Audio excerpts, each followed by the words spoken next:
Letter I.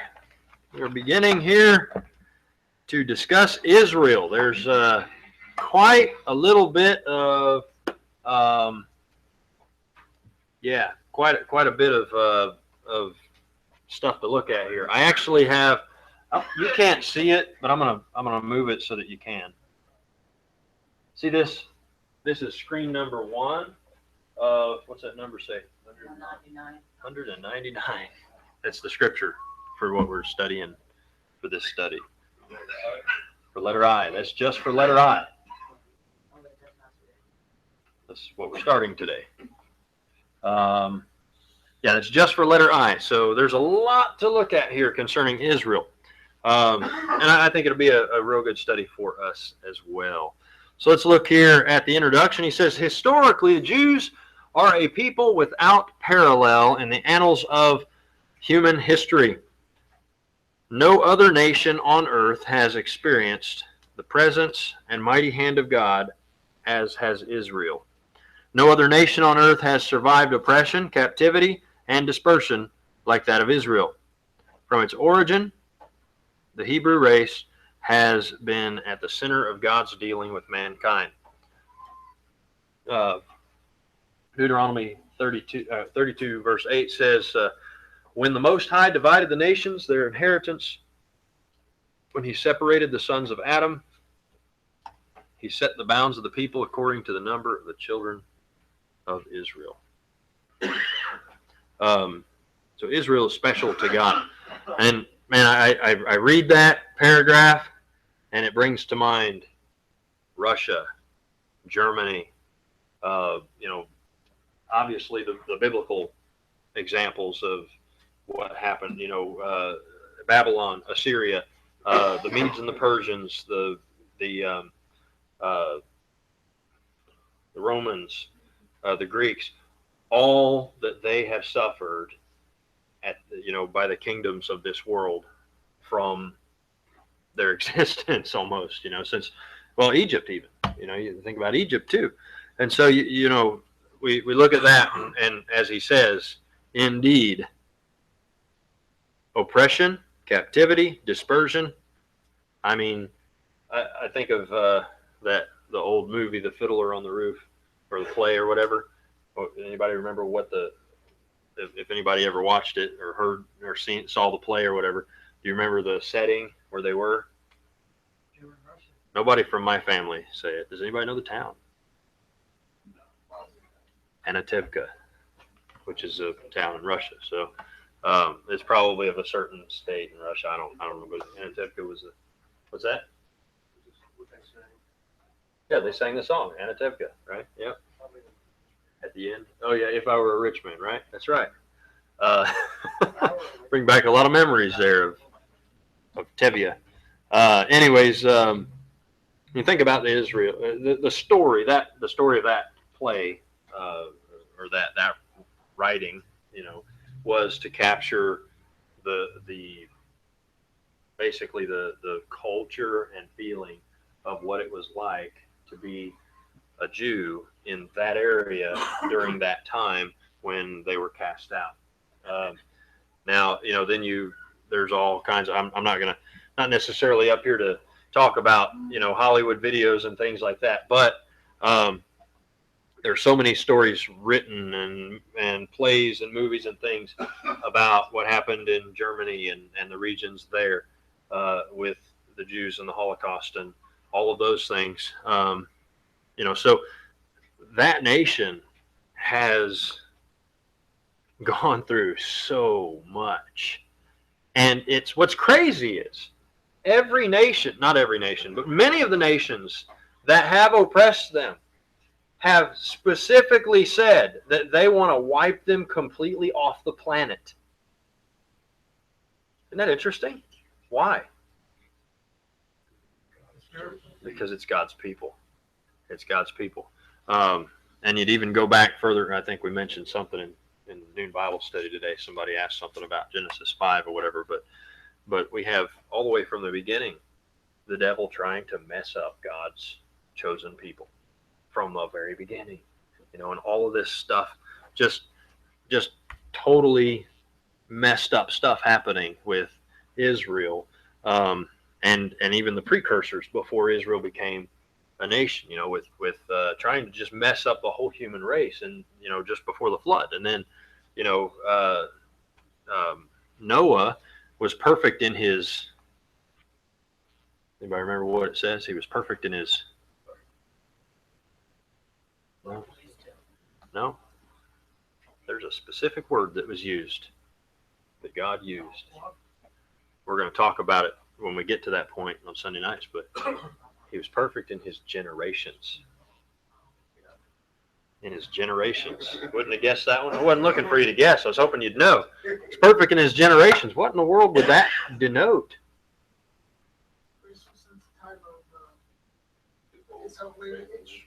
That Noah's ancestry was pure.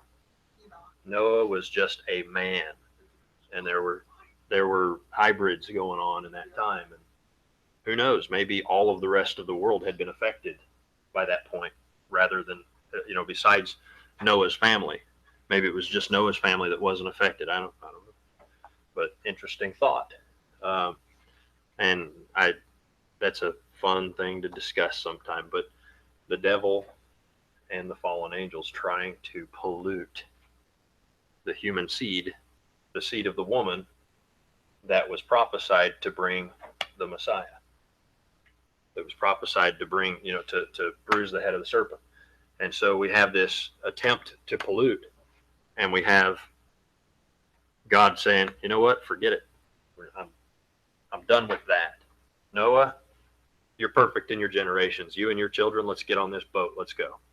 You ever wonder why nobody else made it? It has to do with unrepentance, but it also has to do with some other things too. But anyways, man, side note there. That is a bunny trail that could be run, and we could run that for weeks and weeks. And we will. We'll touch on that. That's something I've been kind of studying on the side, looking into and stuff. But I'm not absolutely positive on a lot of it. A lot of it's speculation. So we're, but some of that, those simple things I just mentioned, those are things I do know. I do know to be true. The things that I mentioned in an absolute manner, things that I mentioned as maybe, those, I don't know. But from the very beginning, they've been sought after to destroy.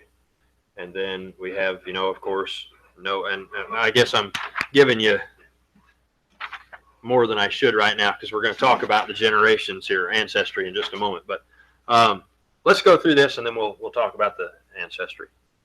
All right, so the Lord calls Israel the apple of his eye. Very good. Deuteronomy 32:10 says, he found him in a desert land, and wait a minute, is that the right passage? Yeah, I guess so.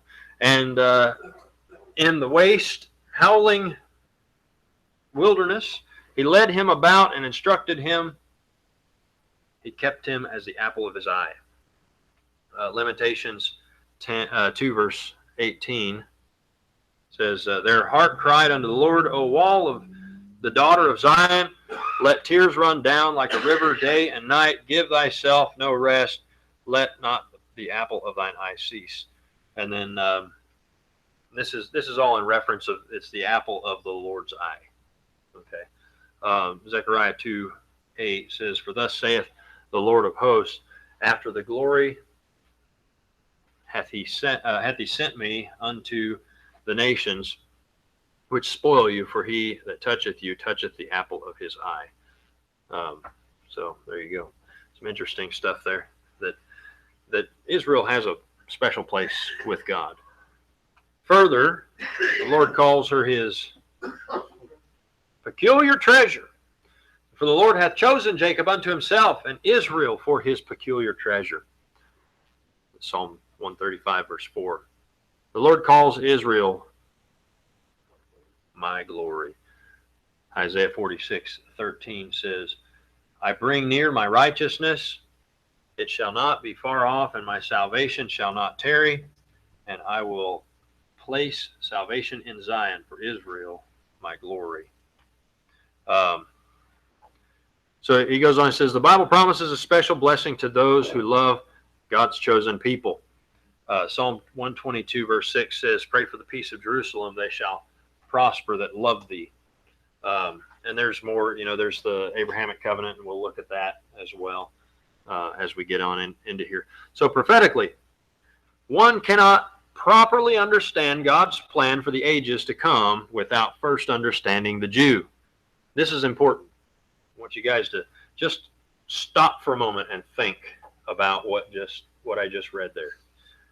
You cannot understand properly God's plan for the ages to come without first understanding the Jew. You cannot understand future end time stuff and all of that without first understanding God's purpose for Israel, God's dealings with Israel. You have to understand that at least on a basic level before you can understand, the things that we all like to talk about. Oh, what's coming ahead? Well, that's fun to talk about, but there's so much misunderstanding and false doctrine out there concerning future prophecy because they don't understand properly God's purposes with Israel. Okay, so I know I'm emphasizing a lot of little stuff here, but this is good to kind of build up to, because Israel is so intricately connected with, what benefit or what is it? What advantage does the Jew have over us? It says they don't have any advantage except one, and that's that God gave them to possess His oracles, His word. It's unto them were. I'm trying to remember how it goes. It's Romans chapter. It's either 10 or 11. Unto them were.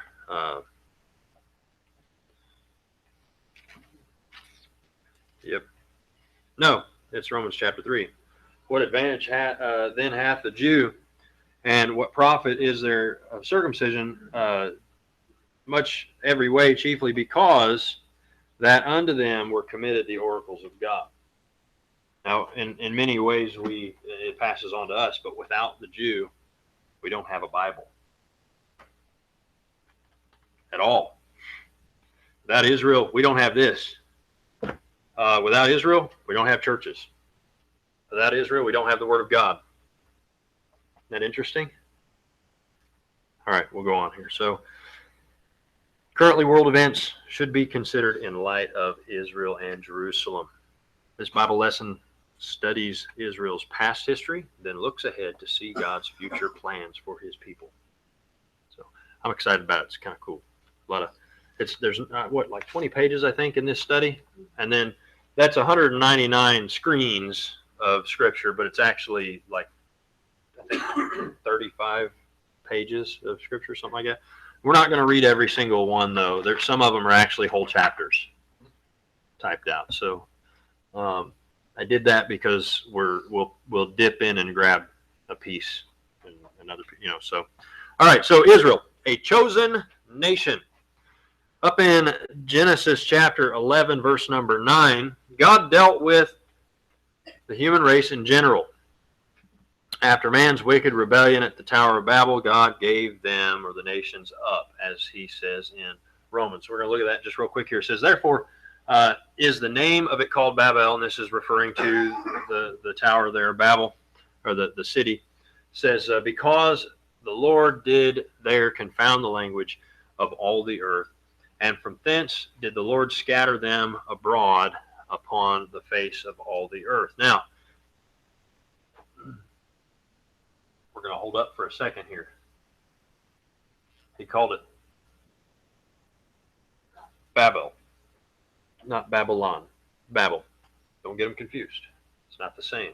Although, when you look at the history of civilization and man's kingdoms, or the kingdoms of men, Babel and Babylon are closely associated, but they're not the same place. I don't believe they are the same place. So Romans chapter 1, verses 18 through 32, remember he begins to talk about, by the way, that passage, Romans chapter 1, is dealing with the nations, although, or the nations of the heathen, although it can apply individually as well. Most of the time people try to apply it individually, which is fine, but the primary context here is he's talking about the nation. So he says, for the wrath of God is revealed from heaven against all ungodliness and unrighteousness of men who hold the truth in unrighteousness, because that which may be known of God is manifest in them, for God hath showed it unto them. For the invisible things of him from the creation of the world are clearly seen, being understood by the things that are made, even his eternal power and Godhead, so that they are without excuse. Because that when they knew God, they glorified him not as God, neither were thankful, but became vain in their imaginations, and their foolish heart was darkened.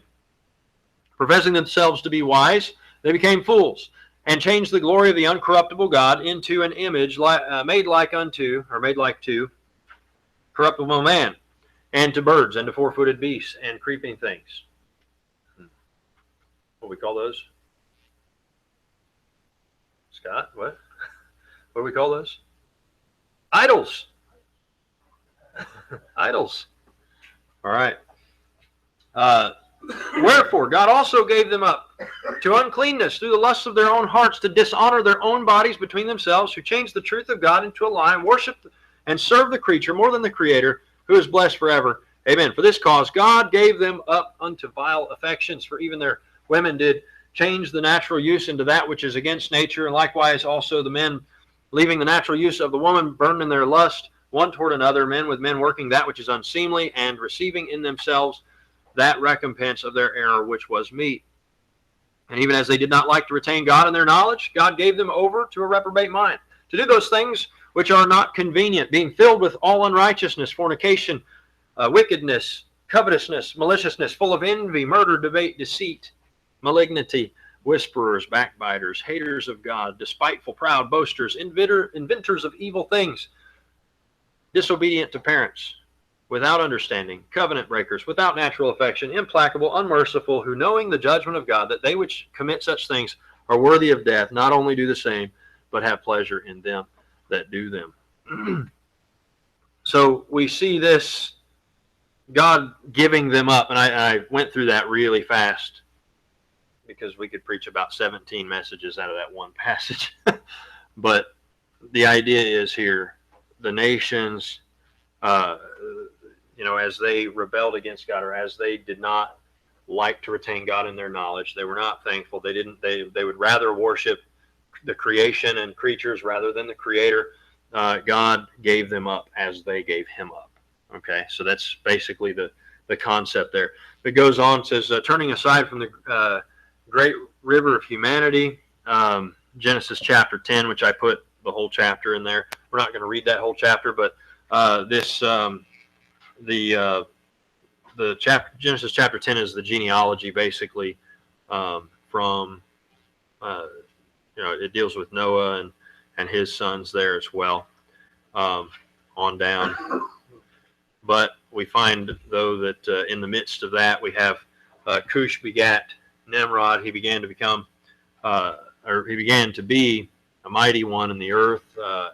He was a mighty hunter before the Lord, even as it is said, even as Nimrod, the mighty hunter before the Lord, which he basically stole the constellation that we now call Orion, used that to declare himself as God, and he set up his own little city there. It says in the beginning of his kingdom was Babel, and Erech, and Akkad, and Calneh in the land of Shinar. Out of that land went forth Ashur, and builded Nineveh. Nineveh. Talked about it Sunday night, right? Out of the land, that area. This was Assyria, the region of Assyria there. And the city, Rehoboth and Kala, and it names some other cities there as well. And then we also find, the rest of the nations there. But we see that they begin to go the wrong way, many of them, but God still chooses a people for himself. But it says, so it was to draw off one small tributary through which he could later bless the whole. Genesis chapter 12, verse number 3. It says, and I will bless them that bless thee. This is speaking to Abraham. Okay, remember, he called Abraham out of that mess, out of Ur of the Chaldees. You know where Ur of the Chaldees is? It's right off of the river Euphrates, which is near the land of Shinar, which is what we would call the Fertile Crescent, which is the Middle East. Like you've got Iraq, Iran, Afghanistan. Well, Afghanistan's kind of getting out of the area, but kind of goes across to Syria and down Lebanon, that whole region there, and then the land of Canaan cradled within that. So, but God calls him out of Ur of the Chaldees, which is the eastern section of that region, and tells him, "Hey, I'm taking you to a place, the place that I command you to go to, and it's going to be your home. It's going to be where you're going to live." So he's going to take him out of there, and he tells him to, basically follow him, get out of your land, away from your people, and go. And so this is what we find. He begins to separate from the vast river of humanity and choose a people. As we'll talk about, Abraham became the first Hebrew. Okay, so so he goes on here, says, thus God entered into a special relationship with Israel. Later we find in Amos that it says, you only have I known of all the families of the earth, therefore I'll punish you for all your iniquities. Special relationship, but it includes judgment. The Bible refers to Israel as God's chosen people in many places, but here's an example. Deuteronomy 10:15 says, only the Lord had a delight in thy fathers to love them and to choose their seed after them, even you, above all people, as it is this day. This is speaking to Israel, the book of Deuteronomy. So we're going to look at the ancestry of Israel. Number one is in Genesis chapter 5. We're going to see and I didn't put the whole chapter here. I just did the verses that are good there. So Genesis chapter 5, and I'm not going to read all the verses. We're just going to kind of skip through and name the names. So from Adam to the flood, we have, of course, the first one being Adam, Adam's son, Seth, then Enos, then Canaan, then Mahalalel, and then Mahalalel had Jared, and then Enoch, then Methuselah. I just want to hear you guys say the names. And then Lamech, or Lamech. And then his son was Noah. All right, now from the flood to Ur. Remember Ur of the Chaldees, the land of Ur, where Abraham came from. So we have Noah, and now Noah had 3 sons here that are mentioned, but we have, we're going to follow the lineage from Noah to that. We're going to leave the other guys out. Remember, and just a side note, who of the 3 sons of Noah was the father of Nimrod? I believe it was. Yes. Yep. Ham was the man. That is correct. All right. So we're following Shem's line, though. So we have letter B here, Shem, and then Shem's son, Arphaxad. Yes. Then we have Salah. Then we have, nope, skipped one. Eber. Then we have Peleg. And in the days of Peleg is when the nations were divided. That was at the Tower of Babel. So that tells you the generation, basically the time frame there.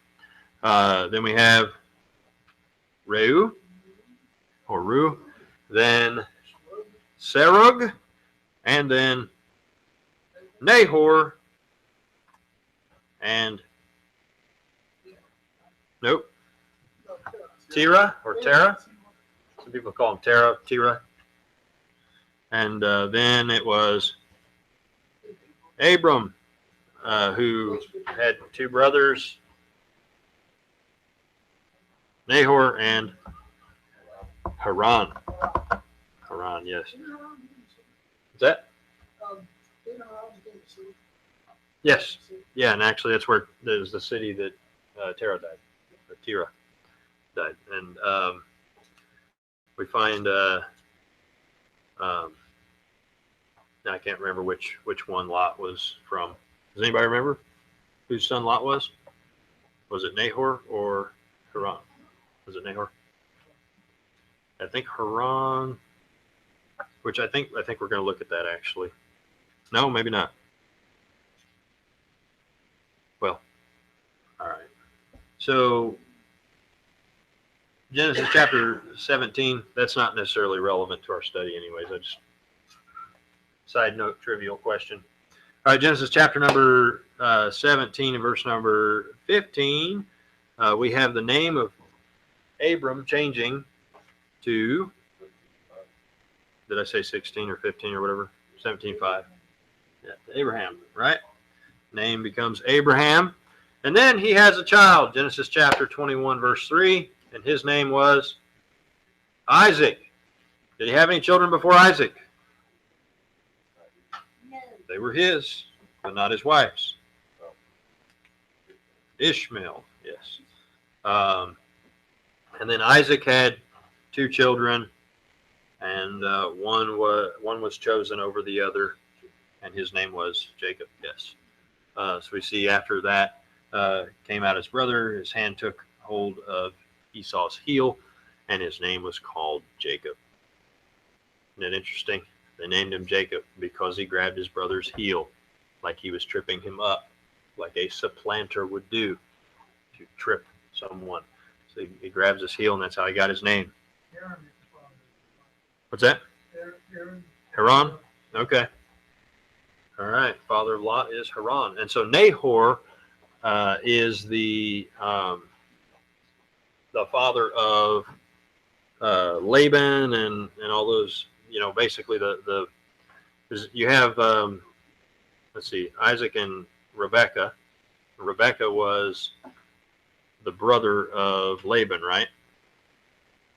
Am I saying that correctly? Nahor's daughter, Rebekah, and then Jacob went to that house, that family, Laban's house, and which was his uncle, and he sees his cousins, which was okay in that time because the genetic seed had not been tainted to the point where there's problems with that. So we have Jacob going, and he finds Rachel and Leah, who are the daughters, not the sons, the daughters of Laban, who is Jacob's mother's brother. So now you get the genealogy there a little bit. So, but we do find a whole lot more spreading out shortly after this. But so Jacob, on his way back from his trip there to gain himself 4 wives, because he got 2 handmaids with those wives, and then those wives ended up saying, "My children aren't enough. I need you to bear children for me." And so he ends up with 4 wives, basically, and then with a whole bunch of children. Side note, Ishmael. Did he have any kids? Whole bunch. In fact, I think there's like 12 nations come from him. Yes, which is interesting. Kind of following this. Yeah, 12 tribes. Yeah. See, there's a lot of interesting things to discuss about the other children of Abraham as well. God gave a promise that those who bless Abraham, he would bless them. And so I believe that blessing also goes down to the children of Ishmael. However, God chose Isaac over Ishmael, and then chose Israel over Esau. And and they have been at war for ever since. But I believe that God still blesses both, and He said He would bless Ishmael and his children, and He has. I mean, they live in the richest oil fields in the entire world, at least from what we've discovered so far, right? So they have enjoyed lots of blessing from God, even though they've not followed Him. They have followed somebody else, the moon god named Allah. All right, so the children of Israel. Anybody want to, without looking here or on your book, does anybody have them memorized? No? You guys ought to know the children of Israel. Okay, don't look up there. Name. Let's just see if we can rattle off as many as we can. Let's see. Reuben, Judah, Issachar, Benjamin, Levi. Huh? I searched it. I can't remember it. I really like 49,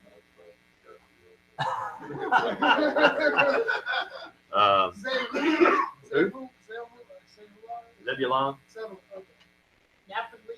Naphtali. Levi, but I don't think Levi's part of it. Yeah, Levi is. She said Levi though. Yeah. All right.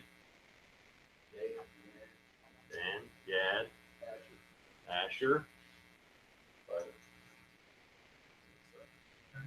Simeon. Simeon. We're missing one really important one. Yeah, you have Ephraim, which Manasseh was out of. Ephraim and Manasseh was Joseph. Was Joseph's sons. Judah. That's an important one not to miss, right? That's going to be the one that we follow down to the, to the royal line and all the way down to Christ. So we'll go ahead and read them in the order that He gave them to us in the book here. And I think it's the order they're written in here. So we have Reuben, Simeon, Levi, Judah, Issachar, Zebulon, Dan, Joseph, Benjamin, Naphtali, Gad, and Asher. There you go. This is not necessarily their order of birth. It's the order they're written in here. Reuben is firstborn. That is true. But we have, I believe, Benjamin and Joseph, which is not listed here. Or yeah, it is. Joseph is listed there. Benjamin and Joseph were the last two. So they would have been last if it was listed in chronological order. So it kind of is, but kind of isn't, kind of deal. So, all right. Of course, you got the big four first, Anyways, special notes concerning the 12 tribes. So descendants of Joseph were represented by his two sons, and we mentioned those as Ephraim and Manasseh, right? They called those the half tribes. Later on, we find half tribes because they were, one of them was half of Joseph's tribe, and the other one was the other half of Joseph's tribe. But instead of it being called Joseph's tribe, the tribe of Joseph, it was the tribe of the half tribe of Manasseh and Ephraim. Is that? No, they were full brothers. Yeah, they were full brothers. They were both brothers in Egypt, and that's Genesis 48:5 says, "Now thy sons Ephraim and Manasseh, which were born unto thee, the land of Egypt." This is why, by the way, Israel or Jacob said this to Joseph. He says, "They're mine." He says, "Ephraim and Manasseh, they're mine. Just like Reuben and Simeon are mine, they shall be mine."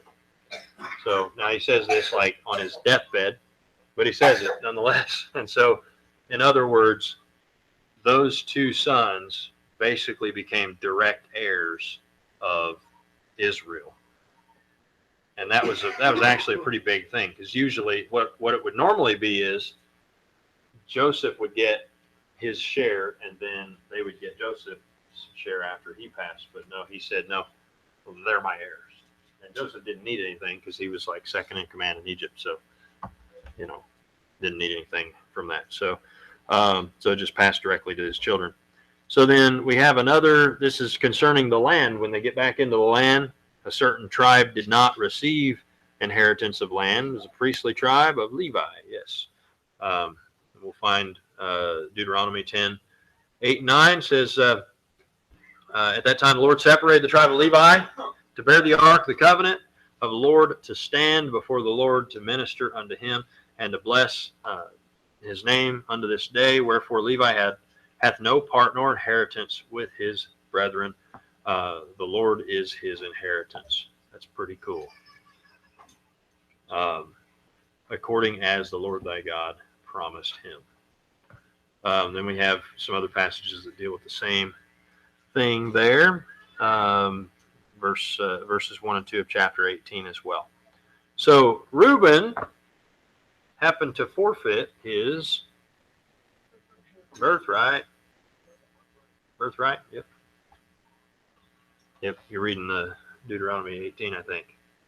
Yeah, it says, 1 Chronicles 5, verse 1 says, now the sons of Reuben, firstborn of Israel, for he was the firstborn, but forasmuch as he defiled his father's bed, his birthright was given unto the sons of Joseph, the son of Israel, and the genealogy is not to be reckoned after the birthright. Interesting. So we find this happening, and then first tribe that had idolatry in it was Dan, tribe of Dan. Not to be confused with anyone in particular, rather than the children of Dan. It's an inside joke with those guys. All right, so they set up a graven image, and Jonathan, son of Gershom, the son of Manasseh, he and his sons were priests of the tribe of Dan until the day of the captivity of the land.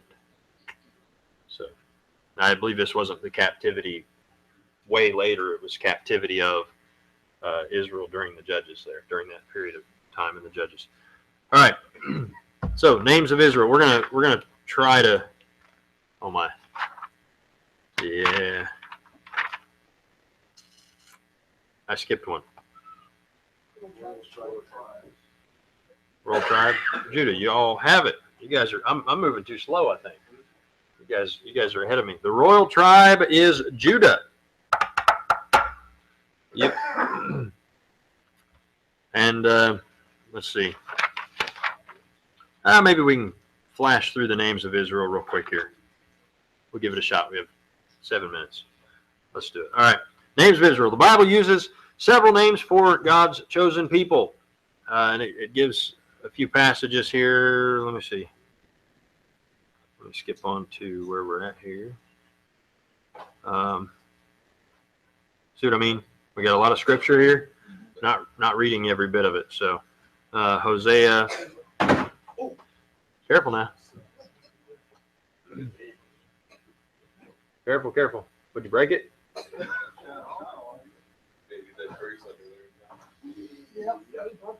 All right. Well. All right. Kind of rearrange your seating there as necessary. Yeah, sit on the ends. Well,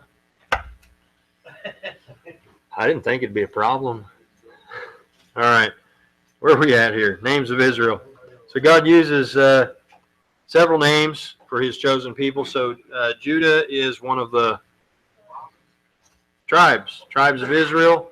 Joshua chapter 7, verse 16 says, so Joshua rose up early in the morning and brought Israel by their tribes, and the tribe of Judah was taken. So we recognize there are tribes. Okay, Judah is particularly a tribe. So now they're all 12 families or tribes of Israel. So so he gives. So he's given the significance of the tribes here. So first of all, Judah. Well, not completely the significance, but some, anyways. This is so the tribe independently loyal to the house of David during the united monarchy. So we have, remember, during the the judges, during the period of the judges, Israel set up a king over them. Y'all remember that? What's that? Nope. No. Israel set up a king, but this was not a king of God's choosing, and didn't last long, and then they went back to the judges. Now I'm trying to remember. I think it was Absalom, but not the son of David. Absalom is a different Absalom. So, but I believe, and then I think he was the guy that died in battle. The woman threw a stone over the wall and killed him during battle. So, anyways, when the monarchy began, remember the time of the judges is ending. We have Samuel taking over for Eli, but he's also a judge, so he's kind of a priest and a judge both. And as he gets old, they said, "Hey, your sons aren't like you. We want a king." And so they choose a king, or God chooses a king, and that was King Saul. Yep. And then we have the monarchy further. So it's taken from him because he disobeys, and we have the first in the line there, David. Yes, we have David. So anyways, so David's family becomes king. So the monarchy goes to David, and then David's son Solomon, and Solomon was the last ruler of the united, not United Kingdom, like over in. Is that what we had there? Is that what he said there? The united monarchy. That's why he didn't say United Kingdom, but the kingdom of Israel when it was united, not in Europe, but the United Kingdom of Israel, when the last king of that union was Solomon. And does anybody remember why? And I know I'm throwing out a whole bunch of extra stuff, but does anybody remember why the kingdom split?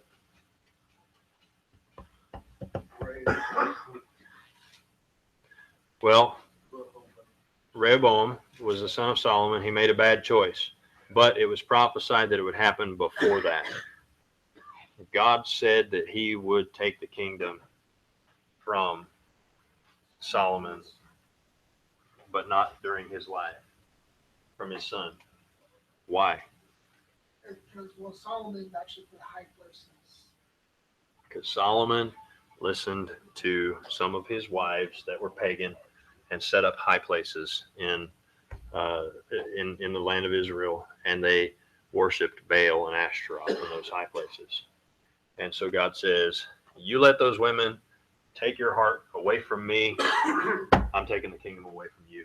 He says, "But for your father's sake, I won't do it during your life. I'll wait till your son is born." So interestingly enough, his son makes the wrong choice. Kingdom is rent from him, and there are 10 tribes taken away, which we're going to see in the next section here. And then he keeps 2. And so the name Judah applied to the southern kingdom during the period of the divided monarchy, comprising the tribes of 2 tribes were what? Judah and Benjamin. And this is here listed. I'm hoping that you guys are.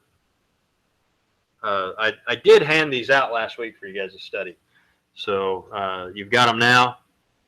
No excuse for next week. So I guess what I'm saying is we may not read every passage that we have here. By the way, if you have access to the internet, you have access to this. You just let me know. I'll make sure that you have a link that you can get these scriptures, and you can do that. Or you can look them all up. There's a lot to look up. But it took me several hours to type all these out. So I didn't type them. I copied and pasted. But anyways, see here. So yeah, Judah and Benjamin. And then Israel was considered to be the northern kingdom. But while it was a collective kingdom, it was the name for how many tribes? All 12 of them. And then when it applied to the northern kingdom alone, when it became applied to the northern kingdom alone during the period of divided monarchy, how many tribes did it consist of? 10. Okay, which I already told you. So Judah, the reason he mentions Judah and the reason that he mentions the next name is because these are the names that those two, or that the divided kingdom eventually became recognized as. Okay, so we have Judah being the southern kingdom. Even though it was Judah and Benjamin, Judah was the name of the southern kingdom. And later, once the northern kingdom was taken off into bondage to Assyria, and then the southern kingdom was taken off into bondage to Babylon, the northern kingdom never fully was restored. They never fully came back. The southern kingdom did. And so the land became known as the land of Judea, which was the land of Judah, basically. And that's where the concept of the Jew came from. It had to do with Judea and Judah, which is interesting that the kingdom's taken and like most of Israel is like, wiped out, so to speak. I mean, they still kept the genealogies and lineage and all that. So a lot of them were still pure, but in many cases they weren't. But, and another interesting side note, man, I keep these things keep popping in, but I got to share these with you. Israel uses the mother's genealogy to determine whether or not you're Jewish. Does anyone want to guess why? I know we follow the Bible gives the father's genealogy in a lot of cases. Yeah.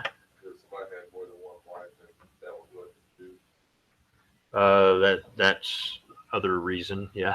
I mean, those are both legitimate reasons, but it has to do with the seed of the woman, as was prophesied in Genesis chapter 3. Hence Mary, yeah.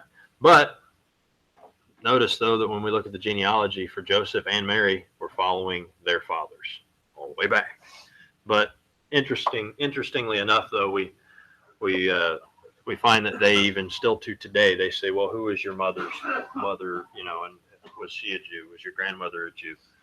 Okay, well, then you are. It's like, well, what if my dad's a Gentile? Well, you're Jewish because of your mom, because your mom's lineage. Interesting. So that's there. I'm sure are other reasons like the one that you brought up, but that I believe fits with that. Not to say that that's the right way, but it's one of the things. Be careful with that. It's not good for you. All right. So Ephraim, wanted to just real quick. Ephraim was second born son of Joseph, one of the tribes taking the place of Joseph and Levi, the division of for the division of the promised land. So this was in the land of Canaan, or the promised land of Judea, later known as land of Judea. So this name also applied to Israel, which was the northern kingdom. And this is because Ephraim's location was the land of Samaria.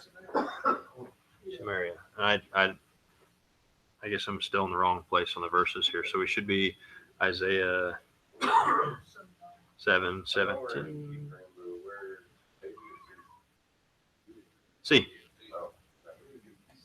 I'm leaving you behind here. B is Levi, or Levi. Levi. I think let's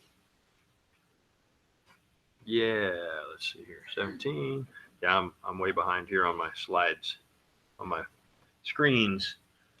Okay, quickly. Jew, word derived from Judah. First used in 2 Kings 16:6.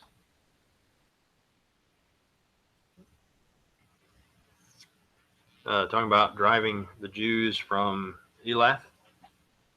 First used there. So it says the name is used frequently in the Old Testament from time to time, or from the time of Babylon, or the Babylonian captivity.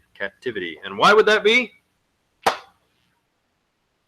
Pretty much all that was left of Israel, at least, for all consideration, was Judah. So we have Jews. All right, so Hebrew. First applied to whom? Abraham. I told you that earlier. Abram, yeah, Abram is what fits in the space there. That's Genesis 14:13. So it says, told Abraham, or Abram the Hebrew, there. So first applying to Abram, and it now applies to the race of all Israelites. Okay. So the word is thought to mean a descendant of Eber. What word? Hebrew. It's thought to mean a descendant of Eber. I've heard other reasons, like the guy that Abraham traveled across, and so, but that's the point that he puts there, and he gives Genesis 11:14 there. You have Salah, and then he begat Eber, and remember, Eber was the one that begat Peleg, Reu, Serug, Nahor, Terah, Abram. So maybe question is what happened to those other guys, but I guess Abraham actually kind of held that Hebrew concept.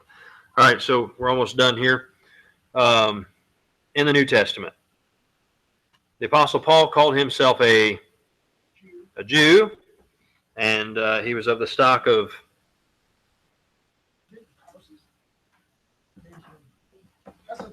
He's of the tribe of Benjamin. He was of the stock of, that's the other passage, Philippians 3:5. He says, of the stock of Israel. He was of the tribe of Benjamin, and Hebrew of the Hebrews. So those are those passages where he deals with that. And then letter B here under number 6, the name blank is used. Israel is used in a general way in the New Testament to refer to any descendant of Jacob. Okay. And then we see examples throughout. Nathaniel talking about Israelite. Then we see, talking about Israel there. Then in about Peter. And then Romans chapter 9, we have the adoption there, the Israelites and so on. Then Romans 10, Paul's prayer for Israel is that they might be saved. Israel. Then there's Israel after the flesh, and all that. So there's etc. as he says. So letter C, the last point here on this section, says the words Jew and Israel also have a spiritual connotation and apply to those who are saved. And that's not to say that we replaced Israel or that we became. There's a spiritual connotation that's there. So passages dealing with that, you have Romans 2:28-29, Romans 9:6, and then Galatians 6:16. Any questions, comments, thoughts? Wow. I looked down and then I looked back up, and it's a lot later than it was when I looked down. Questions, comments, thoughts?